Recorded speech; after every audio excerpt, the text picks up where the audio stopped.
Olá, meus irmãos, eu sou Norberto Peixoto, estou falando do grupo de Umbanda Triângulo da Fraternidade. Os nossos vídeos, no nosso canal no YouTube, eles têm como objetivo divulgar os trabalhos do grupo de Umbanda Triângulo da Fraternidade, nossos eventos, palestras, e ser um canal de nós compartilharmos as nossas experiências, ideias, reflexões. Nunca tivemos a finalidade de impor regras a quem quer que seja ou estabelecermos doutrinas. Então, somente dividir, compartilhar as nossas interpretações, nossas reflexões dentro de uma vivência templária, ritualística de Umbanda. Lá se vão 42 anos, desde que nós fomos batizados na Umbanda, na Cachoeira de Itacuruçá, no Rio de Janeiro. Então, acreditamos que estamos à frente de um agrupamento como dirigente já há 8 anos, fundador e dirigente do agrupamento. Acredito que a gente tem a condição de dividir, compartilhar algumas reflexões, não guardarmos só para nós. Hoje nós vamos falar sobre um tema que é palpitante, que ele me motiva e ainda é um tema para muitos considerado polêmico, mas enfim, nós vamos falar de Exu. E hoje nós vamos trazer um prisma, um ângulo de interpretação, de perspectiva, de dentro do movimento de Umbanda para fora. E vamos tentar analisar como uma parcela do movimento de Umbanda ainda pensa Exu, reflete, como interpreta esta entidade, ou esta linha de trabalho. O fato de nós termos umbandistas não quer dizer que exista uma unidade doutrinária, até porque a Umbanda não tem uma codificação e não foi elaborada, arquitetada pelo plano espiritual para que tivesse uma codificação, senão assim o teria sido. Diversos espíritos teriam se manifestado através da mediunidade em pontos geográficos diferentes, dentro de uma mesma linha de sincronicidade no tempo, e trariam a mesma mensagem em comum e viria à baila, à tona, a codificação de Umbanda. Não foi o caso.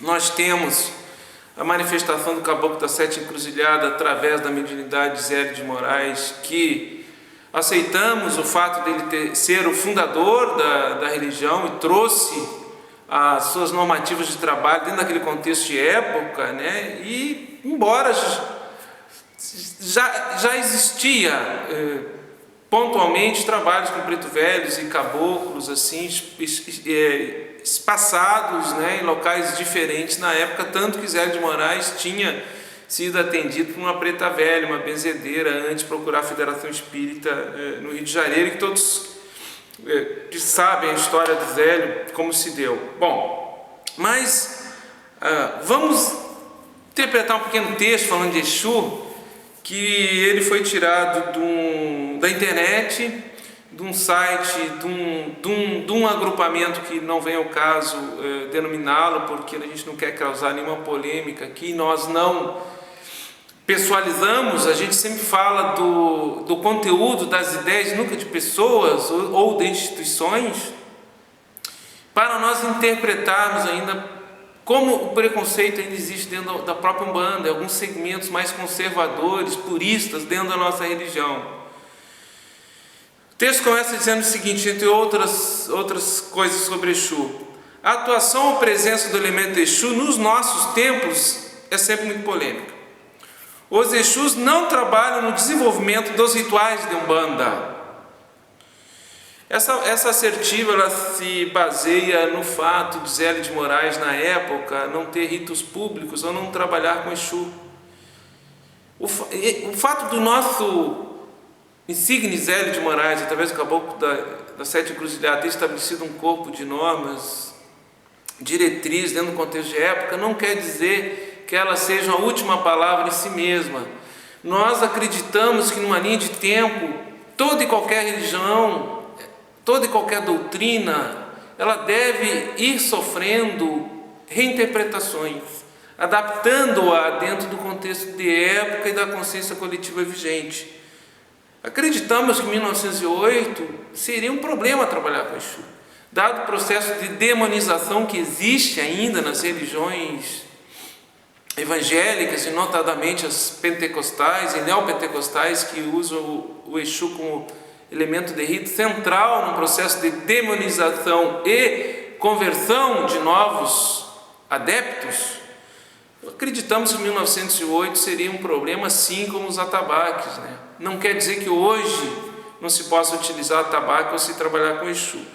Isso é tão verdadeiro que na época, em 1908, não se conseguíamos registrar no cartório de registro especial, não conseguimos registrar um templo religioso com a denominação de Umbanda. Tinha que ser a denominação cristã, né? Cristã, entre aspas, no sentido católico, ou até com a denominação espírita na era Vargas, mas não se aceitava, por exemplo, centro de Umbanda. Teria que ser Centro Espírita Nossa Senhora da Piedade, por exemplo, aí poderia se registrar. Então vocês imaginemos na época, se tivéssemos rito públicos de Exu. Então essa assertiva, ela se baseia no que o caboclo da Sete Cruzes praticava na época. Os Exus não trabalham nos momentos rituais de Umbanda, e com todo o respeito que nós temos aos nossos irmãos, entre aspas, zelistas, que são mais conservadores em relação aos ritos e liturgias de Umbanda, tem que ser feita uma reinterpretação dentro do contexto de época. Na Umbanda, os Exus comparecem aos nossos templos apenas na função de guardião da porta dos templos, ao lado dos guerreiros de Ogum e demais entidades superiores da Umbanda. Aqui a gente já exclui e proíbe o acesso das entidades, dos espíritos que trabalham na linha de Exu dentro do templo, dentro do abaçá, dentro do espaço sagrado, só da porta de entrada para fora. O que, digamos assim, fere aquela universalidade do amor, né? De todos se darem as mãos e aprendermos com os que souberem menos, aprendemos com os que souberem mais e ensinarmos os que souberem menos, como dizia o caboclo da Sete Encruzilhadas. Então aqui já caímos numa contradição, né? Uma exclusão. Exu é proibido de entrar dentro do templo. Sob a supervisão dos nossos guias, podem nos ajudar a desmanchar feitiços e, nesses casos, são aliados de grande valor.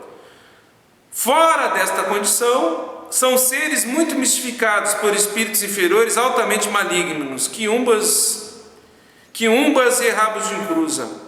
Vejam bem, se não for sob a supervisão das demais entidades e ajudando em determinadas tarefas específicas, fora dessa condição, todo e qualquer Exu que se apresentaria estaria sendo um espírito mistificador. Então caímos numa generalização e, como eu digo sempre, os espíritos podem vir falar sobre a Umbanda, do astral para a terra através da mediunidade, e nós temos que respeitar as diversas opiniões dos diversos espíritos que vieram através do canal da mediunidade. Zélio de Moraes, o caboclo da Sete Encruzilhadas, nosso estimado, que nós temos muito apreço, o Mate Silva com o Pai Guiné de Angola, e outros, né? Benjamin Figueiredo com o caboclo Mirim, e outros tantos que nós poderíamos citar. Mas nós, sacerdotes, dirigentes de templo, falarmos aquilo que nós vivenciamos dentro do nosso templo e colocarmos isso como sendo da Umbanda de uma forma geral, no mínimo é um pouco de pretensão, porque na Umbanda não existe um Papa, não existe um poder central, não existe um sacerdote de Umbanda que possa falar da Umbanda como um todo. Então, nós dizermos que fora da condição de uma linha auxiliar, sob a supervisão das entidades, das demais linhas de trabalho, que Exu, fora desta condição, ele é um mistificador, ele é um espírito obsessor, não é verdadeiro. Não concordamos com isso. Os Exus não possuem autorização para atender frequentadores em templos de Umbanda. Esse é o texto que eu estou lendo de um determinado templo de Umbanda, que está ativo através do seu site, e que representa um pensamento, uma parcela do pensamento de um segmento da Umbanda bastante conservador, digamos assim, purista. Os Exus não possuem autorização para atender frequentadores em templos de Umbanda. Mas quem autoriza? Quem autoriza? O plano espiritual superior, aí nós vamos estratificarmos os espíritos inferior e superior. E a necessidade, às vezes, do auxílio ao próximo, de altruísmo, de vir exercitar através da mediunidade aquelas tarefas que aquele espírito, junto com o seu médium, precisa para espiritualizar-se, religar-se com o sagrado, com o divino. Nós simplesmente excluímos dentro de uma norma pétrea, digamos assim, que não se altera no tempo. Complicado, né? A função deles, dos Exus em nossos templos, é outra, e quando um templo utiliza Exus no atendimento de seus frequentadores, esse templo dificilmente é de Umbanda. Então, o grupo de Umbanda Triângulo da Fraternidade, que tem gira pública de Exu, não é de Umbanda. Na perspectiva desse texto aqui, do sacerdote que escreveu esse texto, que nós discordamos. Da mesma forma, nós fazermos uma assertiva baseada num rito interno nosso, num ato litúrgico, ritualístico interno nosso, e colocarmos que, por exemplo, determinado espírito que atua na nossa egrégora, que numa outra casa, que se não atuar com essa linha, não seria Umbanda. Então, não concordamos com essa assertiva. Continuando o texto: existe a necessidade de muita cautela a frequentar templos que procedem dessa forma. Naturalmente são templos de quimbanda mascarados como de Umbanda, ou então são templos que misturam o ritual de Umbanda com Candomblé, e para esses templos usa-se o termo Umbandomblé para designar um templo que não é de Umbanda e também não é de Candomblé. Eu acho que aqui foi feita uma confusão, porque se o templo de Umbanda permite Exu na sua linha de trabalho, dentro interno, no seu rito público, ele não pode ser considerado ou fazer uma referência ao Candomblé ou à nação, que o Candomblé é a nação, o Exu não dança junto com o Orixá no espaço sagrado. Aí sim o Exu fica da porta para fora como guardião. Então aqui eu acho que foi contraditório, não entendi qual é a correlação. A responsabilidade dessa conduta pertence ao dirigente do templo, que permite o atendimento dos frequentadores em sua casa com Exus e Pombagira. Muitos desses Exus são considerados espíritos marginais do astral. E esse raciocínio é errado. Aqui explica que o Exu, e nós concordamos que Exu não é essas imagens vendidas em mercados com chifres, tridentes e crânios e com aparências diabólicas, né? E também que Exu não está à disposição dos homens para ajudá-los nos nossos pedidos por uma simples troca, por uma simples oferenda. Embora os Exus não pertençam ao desenvolvimento dos rituais de Umbanda, são invocados pelo plano espiritual para nos ajudar a desmanchar trabalhos de baixa magia, por serem exímios conhecedores dessas práticas. Em nossa casa, os Exus também são invocados por nossos guias espirituais. Essa prática, no entanto, só ocorre raramente a portas fechadas e sem atendimento ao público. Normalmente, o objetivo da invocação dos Exus é a descarga pesada do terreiro e de nossos médios. Fora dessa prática, trabalhar com Exus é praticamente falhar como médio de Umbanda. Veja bem, além de excluir os demais templos que trabalham com Exu, ele está afirmando que quem trabalha com Exu de forma aberta, em rito público, ele está falhando como médium de Umbanda, caindo num pré-julgamento, que nós entendemos ser muito temerário, dada a diversidade do mundo espiritual, e que cada caso é um caso. A essência da Umbanda, na nossa concepção cosmogônica, religiosa, doutrinária, mediúnica, é que a Umbanda, independente da forma, o nome do espírito, todos são bem-vindos, indistintamente. E aí concordamos com o Caboclo das Sete Encruzilhadas, que dizia que o que souberem menos nós ensinaremos, o que souberem mais nós aprenderemos. E qualquer atitude, qualquer intenção de sacerdotes encarnados ou de espíritos que vêm do mundo espiritual se manifestar através da mediunidade, que contrariem esse fundamento, não estão alinhados com a essência da Umbanda, que é aberta, inclusiva e dinâmica no tempo. Não tem uma doutrina rígida, fechada, padronizada, não tem uma cartilha. Há que se ter bom senso, há que se avaliar sempre qual é a finalidade, seja de qualquer espírito, porque se um espírito pode se apresentar como mistificador, como Exu, ele pode também como preto velho, como caboclo, como oriental, como médico de espaço, como qualquer outra forma de apresentação. Não é a forma, não é o elemento de rito, e sim a essência do axé, da tarefa, da função daquele espírito, o que ele vem agregar nos trabalhos, né?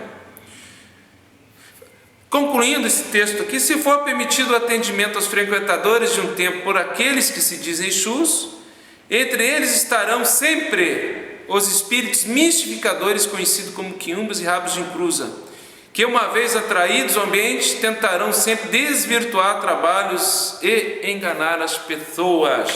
Não é o fato de nós termos dentro de uma gira ou de uma sessão pública atendimento com as entidades, os espíritos que se denominam Exu, que aquela egrégora está mistificada, está caindo no engambelo, no engodo.